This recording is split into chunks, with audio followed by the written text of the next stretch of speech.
Bonjour à tous, je suis très heureuse de vous retrouver pour une nouvelle vidéo, pour la lecture des énergies de cette pleine lune en Scorpion du 7 mai.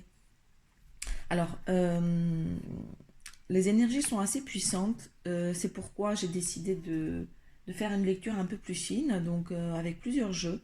Je vous propose pour ce faire une carte du Symbolone pour les énergies générales. On va faire un petit focus sur les relations au sens large, et notamment affectives. On va tirer les messages des guides avec l'oracle de la triade comme d'habitude. Et enfin, nous allons porter une carte conseil pour terminer ce tirage. Voilà, donc avec le Symbolone, j'ai tiré cette carte qui nous parle d'association au sens large et l'envie, le besoin d'avancer dans la vie main dans la main avec les autres.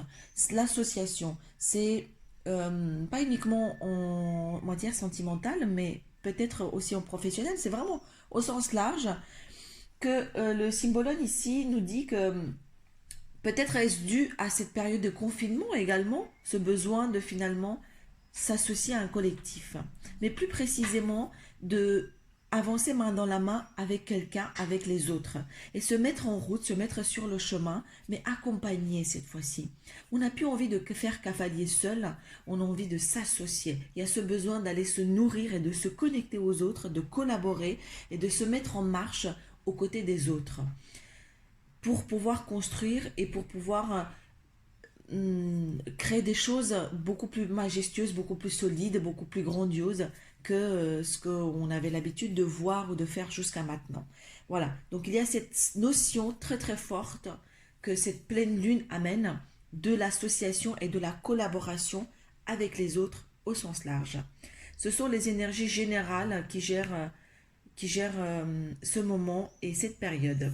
Je pense qu'on va le voir, mais c'est très lié notamment aux connexions et aux relations, ce tirage d'aujourd'hui, même si là, en l'occurrence, il n'est pas question forcément de relations amoureuses, mais on va le voir finalement dans le message, dans tous les messages du tirage. Voilà, nous allons passer au message des guides avec l'oracle de la triade. Et ici, j'ai eu donc la prière, l'homme et la réussite. Alors, pour ce premier message, on nous dit clairement ici qu'il y a un homme qui fait des prières très fortes, très fortes, très fortes. Je vais mettre ça comme ça pour qu'on voit très bien. Et il ne s'agit pas forcément, donc si vous êtes un homme, il ne s'agit pas de vous, ce n'est pas le consultant. C'est quelqu'un de votre entourage, quelqu'un qui vous est peut-être proche ou peut-être ou pas forcément, mais en tout cas quelqu'un qui est dans votre qui satellite autour de votre entourage, qui fait des prières, qui a envie que quelque chose fonctionne et qui sera couronné de succès. Il s'imagine beaucoup de réussite autour de cette envie, autour de cette situation dans laquelle il met un très fort espoir. Alors, vous allez voir si ça résonne en vous, mais j'ai la sensation ici que ça peut concerner tous les champs, autant professionnels pour la réussite de projet que affectif, ou forcément où il n'y a pas forcément de blocage, mais c'est quelque chose qui est en stand-by, quelque chose qui est très attendu et sur lequel il met beaucoup d'accent. Il a émis beaucoup d'intention et beaucoup de désir pour que ça marche. C'est une situation qu'il a envie de voir se dénouer de manière réussie. Voilà, donc c'est quelqu'un de votre entourage. Et si vous êtes un homme, encore une fois, ce n'est pas vous, ce n'est pas le consultant, c'est quelqu'un qui satellite autour, qui est dans votre cercle proche de toute catégorie.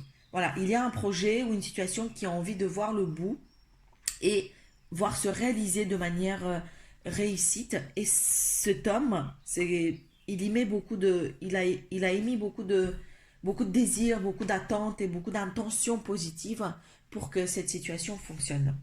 Voilà. Visiblement, c'est un message que vous deviez recevoir pour ce moment. Alors, la porte, le voyage et Nadir. Ici, les cartes nous disent qu'il y a une porte qui va s'ouvrir, qui va nous permettre de bouger. Vous allez me dire, c'est très facile hein, avec la date du 11 mai qui approche, c'est pas forcément une surprise, mais ici on vous dit que c'est au sens propre, mais c'est surtout au sens figuré. C'est-à-dire qu'il y a une porte qui s'ouvre où on va pouvoir libérer des énergies, on va pouvoir bouger, au sens propre comme au figuré. En revanche, ce qui va s'ouvrir ou ce qui va être différent, c'est que c'est la fin du tunnel dans votre tête. C'est la fin, il y a quelque chose qui va se libérer où on ne voyait pas clair. Et ici, vous voyez, ce point qui en fait va commencer à devenir clair, enfin. Donc, il y a une situation qui s'éclaircit au sens figuré du terme. Il y a une porte qui s'ouvre, c'est au sens symbolique. Peut-être que, vous voyez, c'est intimement lié de toute façon avec ce qui se passe dans la réalité, puisque le fait de pouvoir bouger et enfin sortir, eh bien, il y a aussi des situations ou s'éclaircissent dans notre tête ou de manière métaphorique, au sens métaphorique du terme. Donc, il y a quelque chose qui va se décanter, qui va s'éclaircir, puisqu'il y a cette porte qui s'ouvre avec le fait de pouvoir bouger. Voilà, enfin, nous avons donc l'oméga, la méditation et la protection. Et peut-être que est-ce intimement lié ce deuxième message à l'autre, puisqu'il y a quelque chose qui se met en ordre, qui s'imbrique dans ce qui doit s'imbriquer, c'est-à-dire qui trouve un positionnement très juste suite à une grosse période de réflexion. Et cette période de réflexion nous dit qu'elle a été protégée. Et cette situation qui revient à des choses plus justes, beaucoup plus alignées, voilà, les choses s'alignent, il y a des planètes qui s'alignent, on nous dit que c'est protégé. Donc on nous demande ici de ne pas se demander, de ne pas se poser la question, oui mais et si? Non, non, ici on nous demande clairement, c'est protégé, c'est comme ça, après cette grosse période de réflexion, il y a quelque chose qui vient s'imbriquer et s'aligner comme ça doit être au millimètre près. Vous voyez le compas et l'ajustement des choses selon l'ordre divin. Voilà. Enfin, pour ce dernier message de l'oracle de la triade, j'ai le message, le malheur et la science. Ce dernier message ici nous dit que il y a un message ou un échange, quelque chose qui va venir peut-être t'apporter ou mettre fin à une souffrance, à quelque chose du passé qui est forcément lié à un deuil, pas forcément au sens où j'ai perdu quelqu'un, même si ça peut être tout à fait possible, mais un message qui va venir remuer quelque chose du passé, qui va nous faire mal et qui va peut-être nous permettre de tourner une page. Ici, il y a cette notion de j'ai eu mal, c'est le dernier maillon finalement, c'est une dernière visite par cette interférence du passé qui vient me refaire visiter une partie qui était un peu en deuil, qui était en souffrance, pour me permettre de enfin tourner la page et pour de me faire comprendre quelque chose de plus juste. C'est un message qui vient m'apporter une autre vision et qui m'apporte une pièce du puzzle qui me manquait pour comprendre et pour enfin mettre ça dans quelque chose de rangé dans ma tête. C'est une pièce du puzzle qui me permet de comprendre davantage ce à quoi je n'avais pas accès auparavant, par le passé, et quelque chose qui m'avait fait souffrir. C'est une porte, c'est un message qui me permet enfin de tourner la page et de aller de l'avant. Waouh, c'est un message très fort ici, puisque c'est un cadeau. Je vois ça comme un cadeau qui vient nous être apporté pour une meilleure compréhension des choses afin qu'on puisse avancer dans notre vie. Voilà. Je vous propose maintenant un petit zoom sur les relations au sens large avec le tarot. Et maintenant, on nous dit, pour cette pleine lune, j'ai eu le 10 de bâton, l'ermite et le hiérophante. Regardez comment elles sont jolies ces cartes. Pour les relations en général, pour les relations sentimentales peut-être, ou les relations au sens large. Je ne sais pas pourquoi, j'ai cette sensation ici qu'il s'agit des sensations au sens large. On nous dit que on a suffisamment souffert et que on en a pris notre parti. Nous avons fait un chemin, nous avons pris ce qui nous appartenait et nous les portons. Nous les portons sur nous et c'est quelque chose avec lequel on a fait finalement la paix. On a envie de prendre ses affaires, on a envie de prendre la responsabilité de ses actes et de savoir ce qui nous est imputable, ce qu'on doit porter, et le reste, on l'a laissé. Toute cette souffrance, puisqu'on parle ici d'un espèce de cheminement qu'on a fait au sein de notre fort intérieur, nous sommes arrivés aujourd'hui à une période où on a fait le clair, puisqu'on a une période de crise où on est resté face à soi-même, où on a dû digérer tous ces bagages du passé, on a dû mettre en perspective nos responsabilités, savoir où étaient réellement nos... Il y a un petit souci entre deux, donc où j'en étais. Nous avons fait le vide autour de nous et nous avons pris nos responsabilités, je disais, puisque là, il y a une période de crise qui est passée et on a dû ressasser ça et être face à soi-même en fait. On n'a pas eu le choix que de rechercher sa vérité intérieure et de savoir dans quelle case on mettait où et quoi et de quel bagage on se débarrassait pour pouvoir avancer au mieux dans la vie. Et pour cause, avec le pape, avec le hiérophante, ici, on nous dit que ce triomphe, regardez cette échelle, comment elle est claire et comment elle est lumineuse.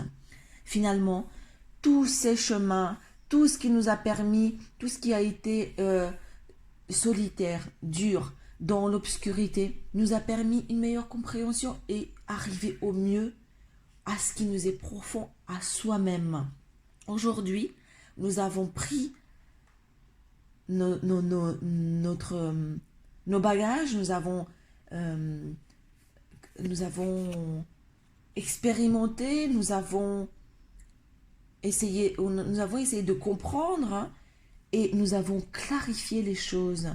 Quelque chose qui s'ouvre aujourd'hui vers la lumière et qui nous procure un bien-être et une légèreté et une confiance qui a été vraisemblablement inespérée. C'est quelque chose auquel on ne pensait pas avant cette situation. Nous avons traversé l'obscurité. Nous nous sommes transcendés et aujourd'hui, il y a un chemin clair et lumineux qui s'ouvre à nous. C'est le message des guides ici est simple. Il nous dit bravo pour le travail que tu as effectué parce que toute cette obscurité était nécessaire. Il n'y avait pas d'autre choix que de vivre la crise pour enfin célébrer, pour enfin cueillir les fruits. Et aujourd'hui, c'est en train d'arriver. Regarde avec cette carte qui est même rose. Chers amis, il y a des nouvelles choses qui s'ouvrent à vous, des nouvelles perspectives très très très lumineuses. C'est une jolie énergie que j'ai perçue. Alors, et pour terminer, c'est la carte, regardez, du bonheur. Ici, le message nous dit, laisse exprimer ta joie, ouvre ton cœur, montre ta lumière dans tous les sens du terme. Ouvre-toi, n'aie plus peur et vibre, c'est un lapsus, très, très, très intéressant d'ailleurs, vibre au plus haut niveau pour enfin vivre finalement. N'aie plus peur, laisse tomber les énergies de peur ici. On vous demande de montrer votre lumière, de briller très fort et d'ouvrir votre cœur et de montrer ce qu'il y a le plus profond à l'intérieur. Assumez-vous, affirmez-vous, aimez-vous et surtout, laissez le fardeau de la peur derrière vous. Voilà, respirez la joie, soyez dans ces énergies de joie puisque c'est l'énergie qui est à l'ordre du jour. Voilà, pour une pleine lune en scorpion, moi je trouve que les messages sont plutôt, ici, sont plutôt doux et très puissants, mais, mais dans le, comment dire, dans le sens de montrer sa lumière et de montrer sa joie. Voilà, chers amis, j'espère que cela aurait résonné en vous. Je vous souhaite tout le meilleur. Je vous retrouve très bientôt pour d'autres vidéos. N'oubliez pas de vous abonner, de me laisser un commentaire si vous avez aimé. Et surtout, n'oubliez pas que la clé est toujours en vous. À bientôt!